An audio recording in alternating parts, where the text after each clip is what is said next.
ಸಮಾಂತರ ಶ್ರೇಣಿಗಳು 1.2ನೇ ಅಭ್ಯಾಸದಲ್ಲಿ 8ನೇ ಪ್ರಶ್ನೆ.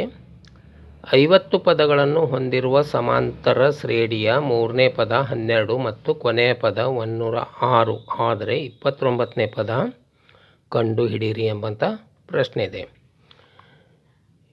ಇದರ ಸೊಲ್ಯೂಷನ್ 50 ಪದಗಳನ್ನು ಹೊಂದಿರುವ, ಹಾಗಾದರೆ ಇದು ಎನ್ನ ಬೆಲೆ ಎಷ್ಟಾಯಿತು? 55. ಪದಗಳ ಸಂಖ್ಯೆ 50.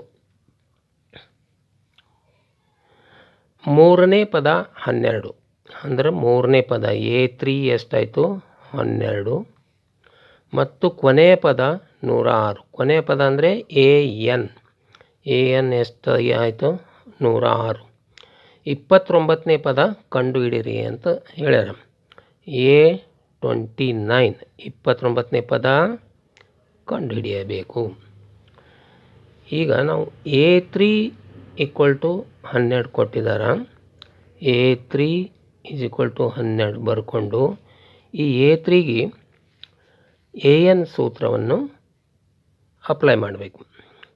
A ಪ್ಲಸ್ N - 1, N ಅಂದರೆ 3 ಅದ ಇಲ್ಲಿ. N - 1 × D = 12. A ಪ್ಲಸ್ 3ರಾಗ 1 ಕಳೆದ್ರೆ 2D = 12. ಇದಕ್ಕೆ ಸಮೀಕರಣ 1 ಅನ್ರಿ. ಇನ್ನು AN = 106 ಅದ ಅಂದ್ರೆ ಕೊನೆಯ ಪದ, ಅದು ಬರ್ಕೋಬೇಕು. AN = 106. AN ಸೂತ್ರ ಹತ್ತಿರಿ A plus N - 1 × D = 106. A plus N ಎಷ್ಟದ? ಪದಗಳ ಸಂಖ್ಯೆ 50.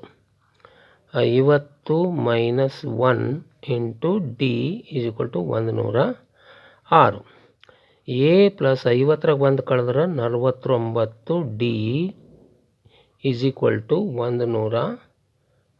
ಇದಕ್ಕೆ ಸಮೀಕರಣ 2 ಅನ್ರಿ.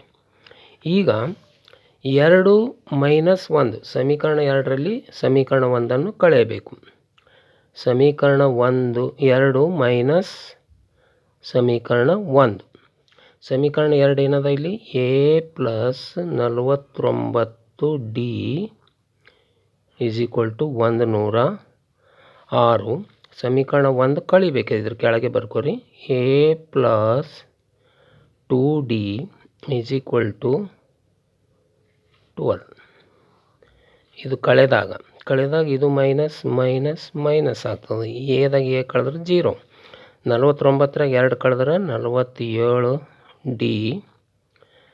106ರಾಗ 12 ಕಳೆದ್ರೆ 94. D = 94. ಈ ಪಕ್ಕದಲ್ಲಿರೋ 47 ಕೆಳಗೆ ಬರ್ತದೆ. 47 1ಲೆ, 47 2ಲೆ. D 2ಲೆ 94 ಆಗ್ತದೆ. D = ಎಷ್ಟಾಯಿತು? 2. ಈಗ D ಬೆಲೆ ಬಂದಾಗ A ಬೆಲೆ ಒಂದು ಕಂಡುಹಿಡಿಯಬೇಕು. A ಬೆಲೆ ಕಂಡುಹಿಡಿಬೇಕಾದ್ರೆ D = 2ಅನ್ನು ಸಮೀಕರಣ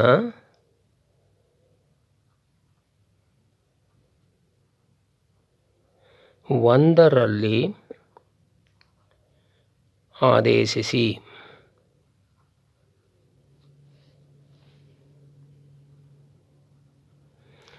ಸಮೀಕರಣ 1 ಏನದ ಇಲ್ಲಿ? A plus 2D = 12. A plus 2D ಅದ. D ಬೆಲೆ ಎಷ್ಟದ? 2. 2 = 12. A plus 2 2ಲೆ 4. ಇದು 12 ಹಂಗೆ ಹೇಳ್ರಿ. A = 12. ಈ ಪ್ಲಸ್ 4 ಈ ಕಡೆ ಬಂದ್ರೆ -4. A = 12 4 ಕಳೆದ್ರೆ 8 ಆಯಿತು. A ಮತ್ತು D ಬೆಲೆ ನಮಗೆ ಗೊತ್ತಾಯ್ತು. ಈಗ ಗೊತ್ತಾದಾಗ ನಮಗೆ ಏನು ಕಂಡುಹಿಡಿ ಅಂದ್ರೆ A29 ಅಂದ್ರೆ 29ನೇ ಪದ ಕಂಡುಹಿಡಿಬೇಕು.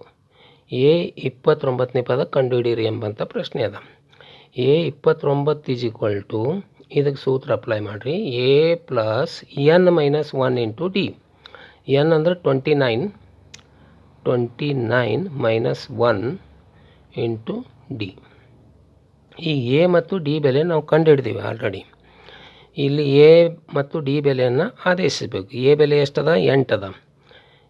A29 ಎ ಬೆಲೆ 8 ಬಂದದ, ಪ್ಲಸ್ 29ದಾಗ 1 ಮೈನಸ್ ಮಾಡಿದಾಗ 28 ಆಯಿತು, ಇಂಟು ಡಿ ಬೆಲೆ ಎಷ್ಟದ? 2. 8 ಪ್ಲಸ್ 28 ಎರಡಲೇ 56. ಇವೆರಡನ್ನು ಕೂಡಿದಾಗ 64 ಆಯಿತು. ಅಂದ್ರೆ ಕೊನೆ ಪದ 29ನೇ ಪದ A29 ಎಷ್ಟಾಯಿತು? 64.